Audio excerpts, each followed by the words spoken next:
Hello. I thought this weekend I might do a reading vlog. It is Friday afternoon, and I'm always off on Friday afternoons. So I went to work this morning, and then now I have the rest of the day off. And I just realized it is mid-month book bash as well this weekend. What I wanted to do is catch up on the 12 books recommended by 12 friends from this year, which is like a thing on Instagram where you, at the end of the year, you ask for 12 book recommendations and then read them throughout the year. And I'm a little bit behind. I still have about 8 books to read from this year. I managed to get 6 of them from the library. And what I thought I would do is read a chapter of each of them and then see which ones I want to prioritize to read before the end of the year. I have them right here.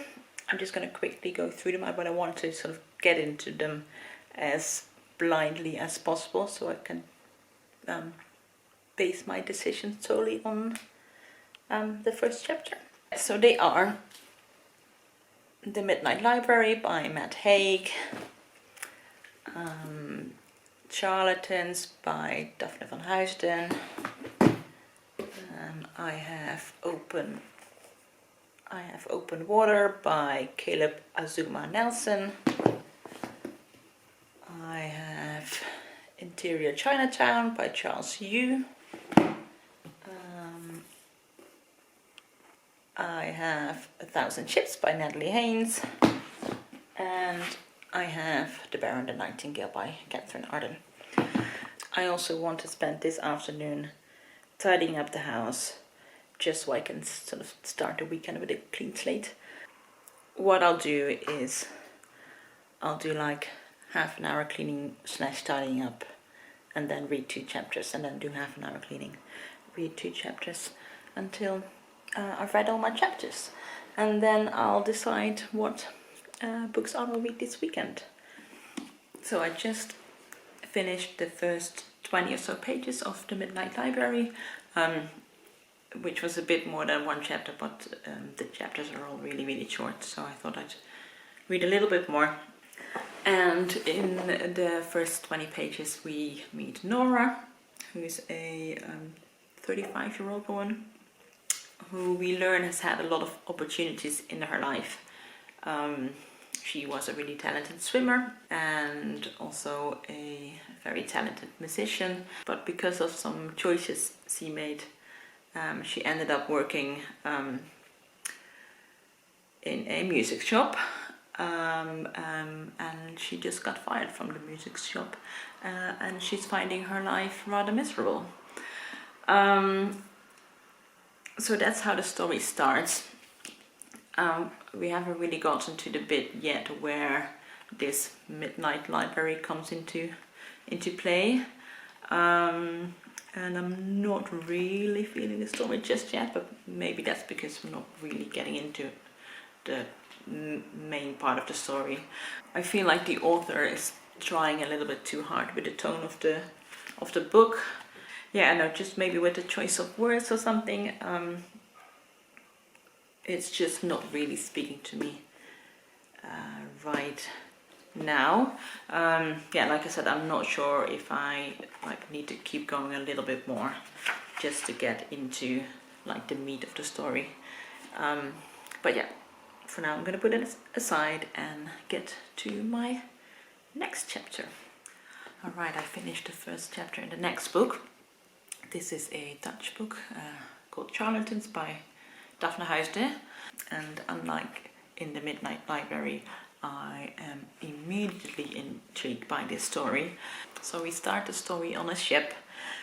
At one point the captain sees a little boat floating in the sea with some people on it who are clearly refugees or people trying to escape a place. So they take them in on the big ship, and you know, the people from the little boat, they tell their story and they tell them where they're from, and the captain is like, well, why are you fleeing? Because that place is known for being a very happy place, you know, a very good place to live. And then they say, well, we're escaping from an illusion. So that's the first chapter, and yeah, I'm definitely intrigued to read on in this story. It has a real dystopian vibe, this book, which could definitely be fun. So yeah, if I had to pick out those two, I'm going for this one for now.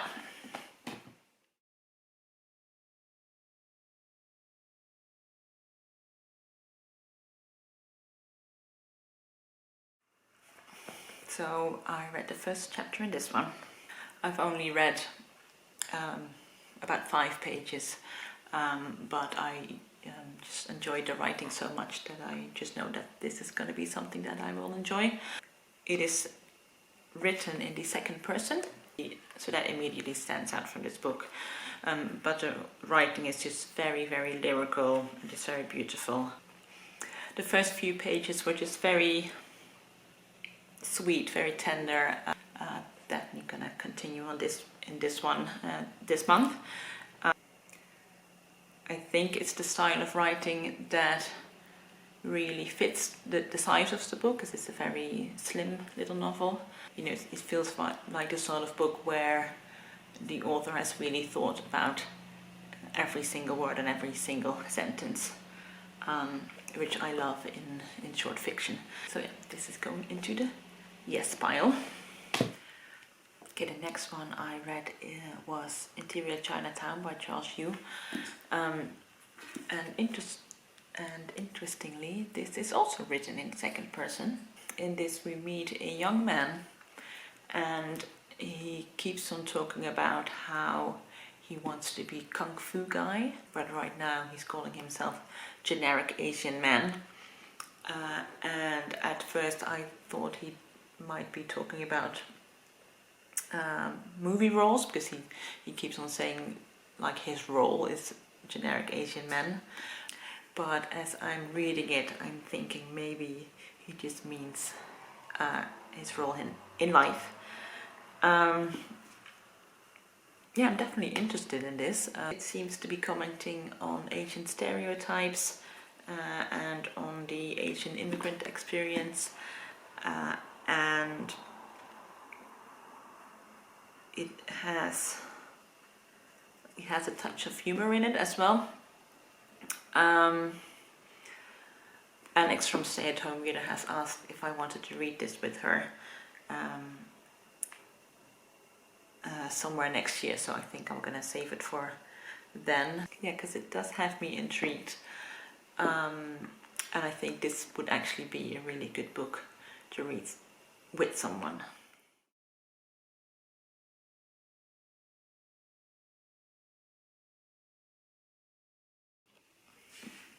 Okay, next up is 1,000 Ships by Natalie Haynes. I read the first chapter and then about half of the second chapter. And I'm already really invested in the story. So this is the story of the fall of Troy, but told from the women's perspective. I'm not super familiar with the Greek myths and the Greek stories, but I definitely find them really fascinating. Yeah, I think I was always going to be really interested in this book, because I love books where they take a familiar story that is usually told from a man's perspective and give the women's perspective on it. And that is exactly what's happening in the first chapters, at least. And I think it's going to continue on giving different perspectives from different women in the story. So yeah, I think I'm going to really, really like this one. I like the writing style as well. It was very engaging. And yeah, also one I would love to read. Okay, I finished the first chapter in the last book. This is The Bear and the Nightingale. by Katherine Arden, and this definitely has some very cozy winter vibes. The first chapter starts in the middle of the winter, where a family is gathering in the kitchen around the stove to listen to someone telling an old Russian fairy tale. And I like that first setting. It's just that I found the writing a little bit clunky. It was telling rather than showing the story, which I don't always like. I wonder if the translation also might have something to do with that. But yeah, I'm not entirely sold on this yet. So yeah, I finished a chapter in all 6 books, and I think I'm just gonna rank them from my favorite to least favorite, based on the first chapter, and see what I will continue reading. I think my favorite was Open Water, just because the writing was so beautiful and it just seems the most like my kind of book. And bonus, it is very short, so I definitely will be reading this before the end of the year.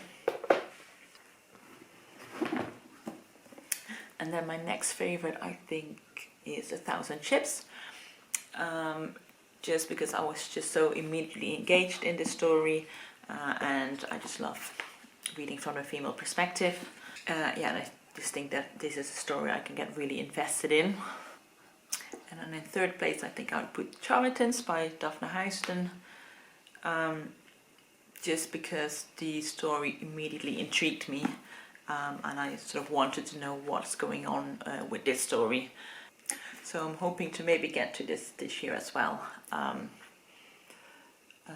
see how I get on. And on number 4, I'm going to put Inferior Chinatown, and I think, even though it's very different in style and in story from Charlatans, it sort of gives off the same vibes, in that I'm immediately intrigued by it, and can't quite work out what it's gonna be, but there is just something in the story that is drawing me in.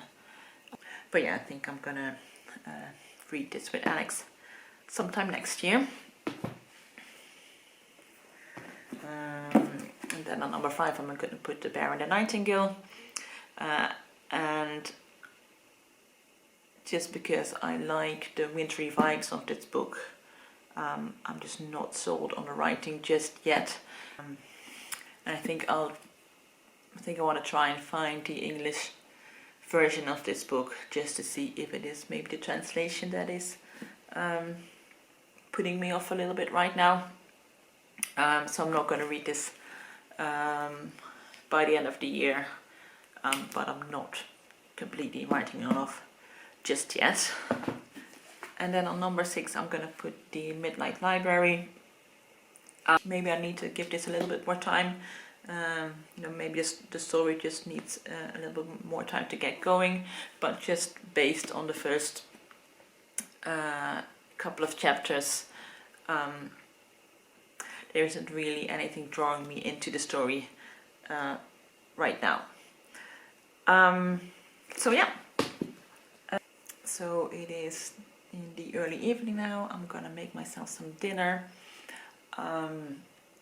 I don't think I will do any more reading tonight, just because I feel like I am a little bit read out for the evening with 6 different books.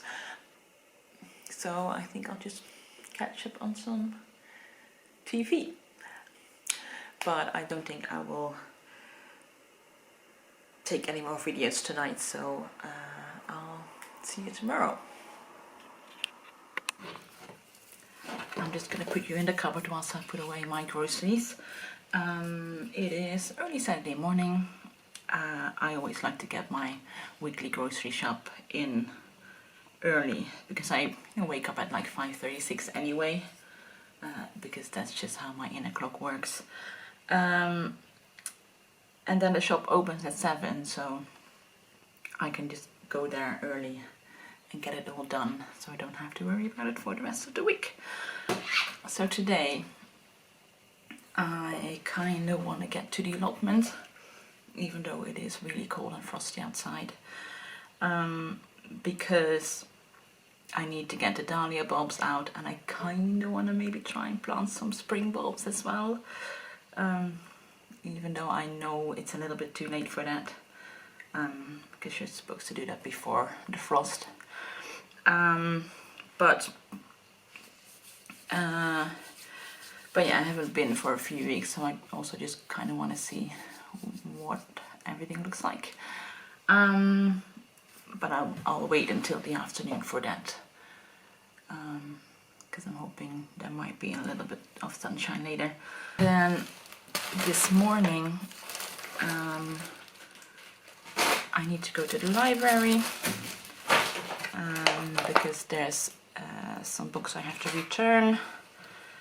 I might go into a cafe, have a coffee, bring my book and do some reading. And then maybe, if I'm in the mood for it, I'll go and look for some Christmas decoration. I've been thinking about getting the Christmas tree, but for some reason this year the thought of getting a Christmas tree, strapping it to my bike, getting it here, hauling it up the stairs, it's just, I don't want to do it. I don't want to do it. I don't want to get the Christmas tree. I might get some other Christmassy things instead, just to make the place look a little bit more festive. Maybe I'll go to a flower shop and see if they have like a wreath or something, or I don't know, something Christmassy. So yeah, that's the plans for today. It is around 8:30 now. So yeah, I'm just going to finish putting my groceries away and then get into town.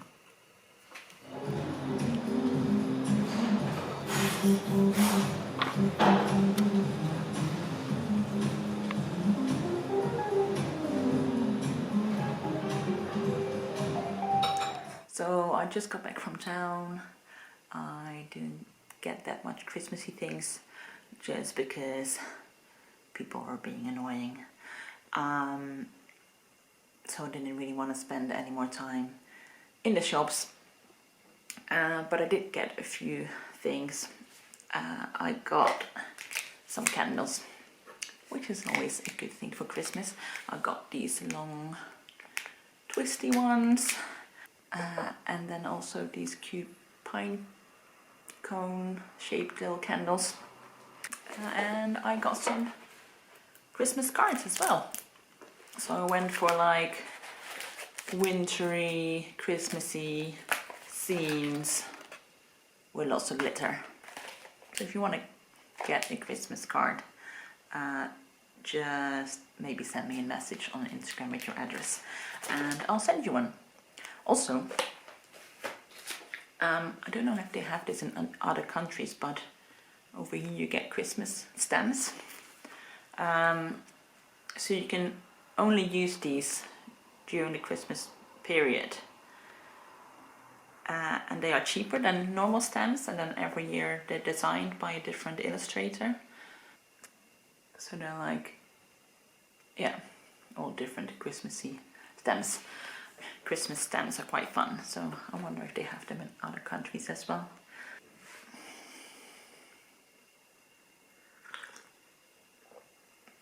I read a little bit in Open Water as well, and it is quite a slow-going book, or at least a book that you sort of want to take your time with to really appreciate the language.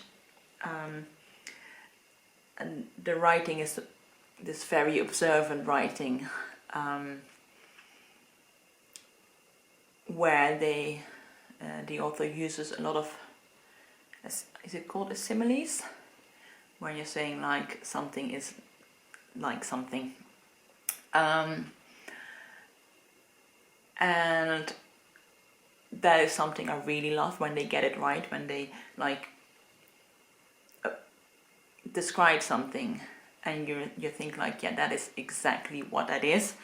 But then there were also some moments where it was almost a bit pretentious. So yeah, I always feel like with that sort of writing, when they get it right, it's basically my favorite kind of writing. But then it's also very easy to not get it quite right. But yeah, so far I'm really enjoying it, and I'll continue reading it today. Hello and welcome to my garden. Doesn't look like much today, but I decided I am gonna try and plant those bulbs. I dug some holes in a little plot behind me, and now I'm gonna plant the bulbs. I thought I have to write here, I'll show them what they are. I don't know all the English names for all the flowers, but I've got these ones, these like, I've got these crocuses, and these daffodils, and then these are a kind of tulip.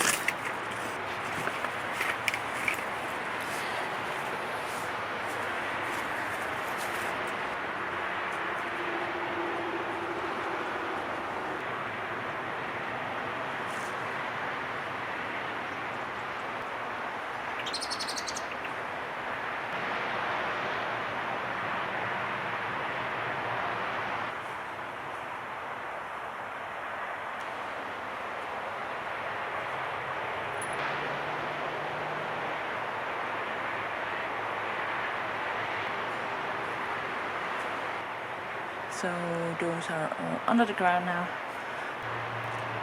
I put some mushroom fertilizer on the top as well.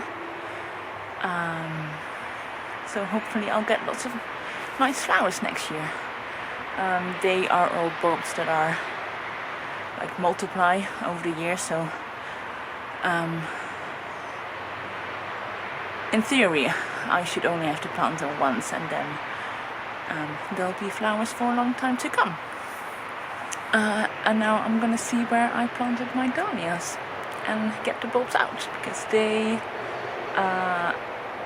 don't really like the frost. So I got loads of bulbs out. Some of them have gotten really huge. I don't know if that's a good thing, because I don't really know anything about gardening. So I'm gonna take them home and see how I am supposed to store them. Yeah, I think I'm done with the garden for today, because it is cold. Well, it's actually not even that cold. It's probably about like -1 or something, but it's just a kind of cold that just gets into your bones. So yeah, I'm gonna head home.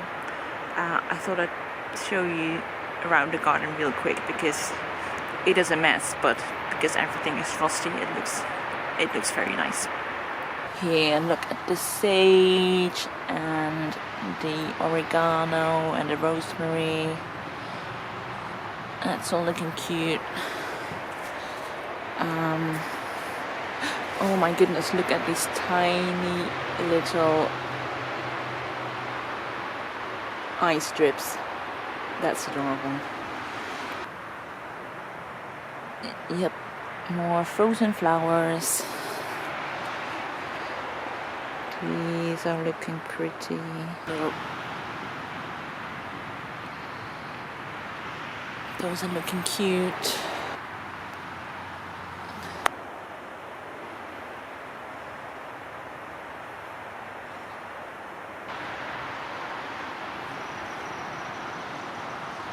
So yeah, it does look a bit messy, but I'm gonna keep it that way so animals can survive the winter as well. And now I'm going home, because I'm cold. Alright, I'm home again. I had a nice hot shower to warm up, and now I'm just gonna sit down and read for at least 1 cup of tea, but possibly 2. Okay, you're back in the cupboard whilst I'm making dinner. I am making a HelloFresh recipe today. This one. It's like a veggie bowl with sweet potato and chickpeas and pepper and some other good things. I read a bit more in Open Water, and it's really, really good. It's the kind of book where not much happens.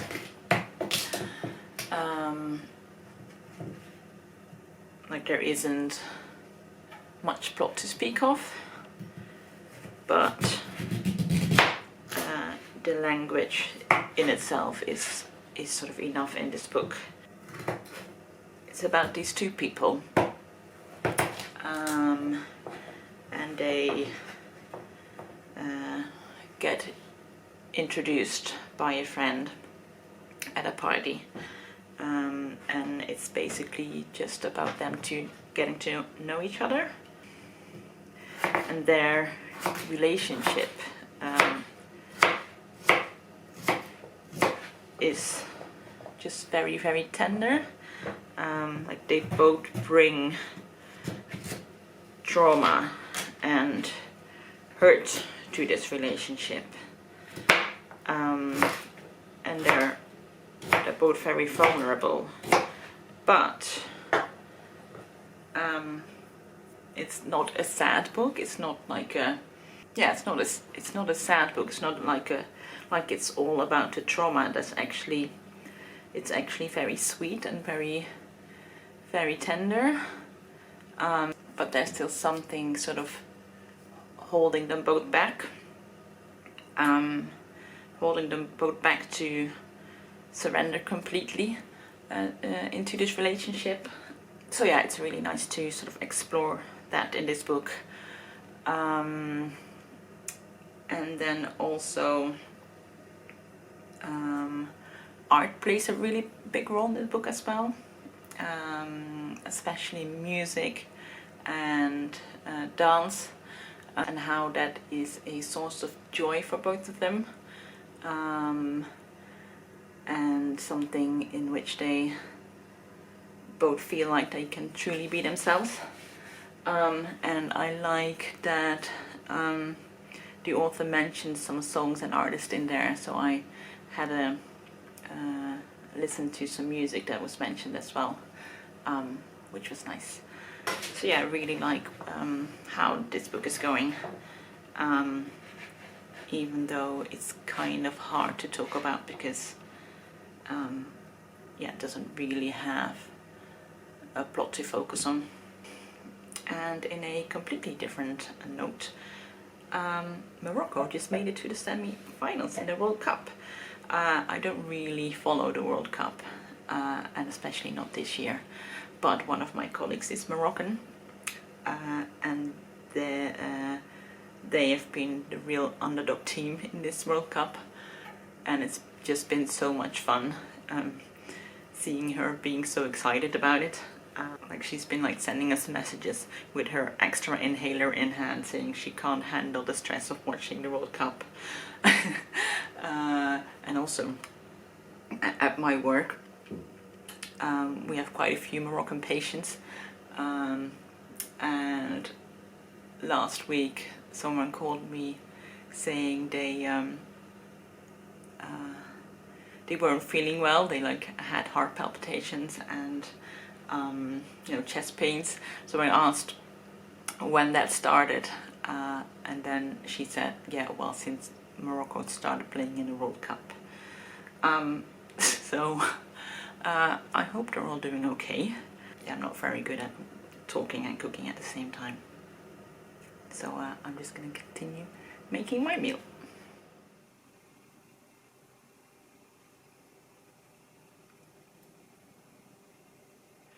Good morning. I am out in the woods this morning I was hoping it would be a more frosty and misty day like it was yesterday, but instead of the magical grey, we just have the gloomy grey today. But I still want to go out for a walk because I haven't really been in the forest for a few weeks, and it was about time. I'm doing about a 10-kilometer walk today, 10-11, so that would be about 7-ish miles. And then about halfway there's this really nice cafe, which I have been to before, but they recently had like a revamp. And I've been watching their pictures on Instagram, and it looks like they are really leaning into the cozy, wintry, Christmassy vibes. So it should be nice to sit down for a while. Obviously I brought my book. Now we're just going to walk around in the forest, and I'll show you around a bit.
Afternoon now.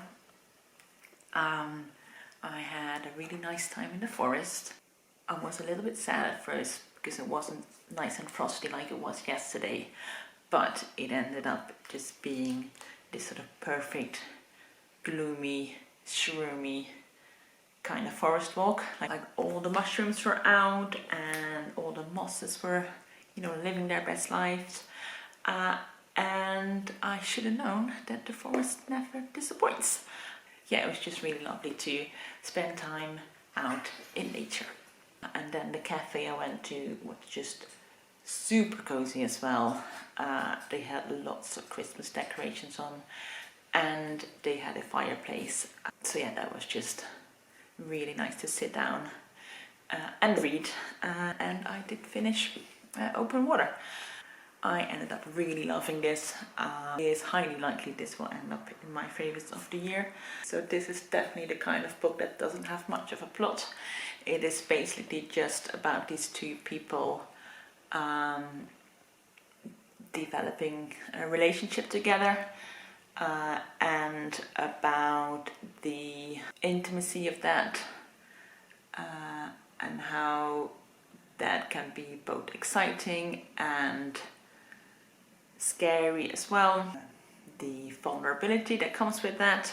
And then it also talks about the Black experience and what it means for their relationship, how that brings an extra layer to the relationship, and what the role of racism, intergenerational trauma,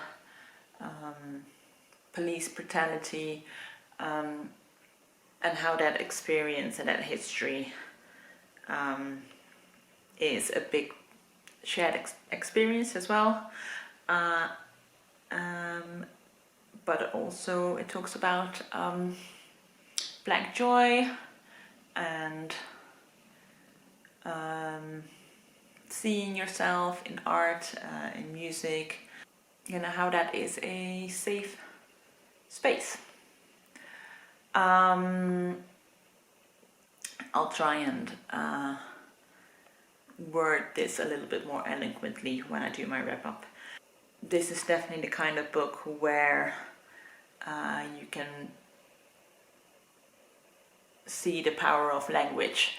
The author's been very deliberate in his word choices, like it's been very thought through, and it really shows this power in language, how it's not just telling a story, but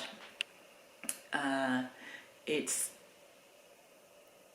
you know, conveying thoughts and feelings. And like I said, I'll think about this and do a proper review later on, but I really love this one. I think that's gonna be it for this vlog, because I don't think I'll be doing anything more super interesting today. So yeah, I'll end it right here. I'd love to know, if you read this book, what your thoughts about it were, and if you haven't, I would recommend picking it up and just tell me what you've been up to. I'll talk to you in the next video. Bye bye.